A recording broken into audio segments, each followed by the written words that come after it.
दुनिया में पहली बार एक खातून 100 अरब डॉलर से ज्यादा दौलत की मालिक बन गई है। ब्लूमबर्ग की रिपोर्ट के मुताबिक फ्रांस से ताल्लुक़ रखने वाली फ्रांकोइस बेटनकोर्ट मिस्र के असासे 100 अरब डॉलर से जायद हो गए हैं और वो पहली खातून हैं जो ऐसा करने में कामयाब हुई। दुनिया के एक मकबूल तरीन मेकअप ब्रांड कंपनी की मालिक फ्रांकोइस बेटनकोर्ट दुनिया की 12 अमीर तरीन शख्सियत हैं और पहली बार उनके असासे 100 अरब डॉलर्स तक पहुँचे।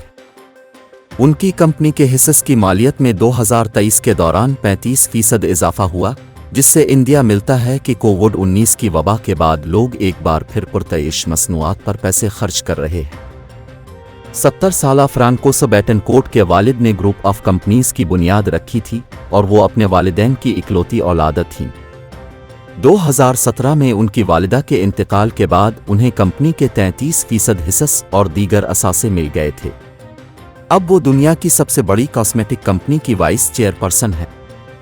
अगरचे उनके असासे 100 अरब डॉलर्स तक पहुंच गए हैं, मगर दुनिया के अमीर तरीन शख्स इलान मस्क के मुकाबले में बहुत कम नजर आते हैं, जो 232 अरब डॉलर्स के मालिक हैं। फ्रांकोइस बेटनकोर्ट मिस्र बिजनेस के साथ साथ लिखना भी पसंद करती हैं और अब तक मुख्तलिफ मौज़ूआत पर कई किताबें तहरीर कर चुकी हैं।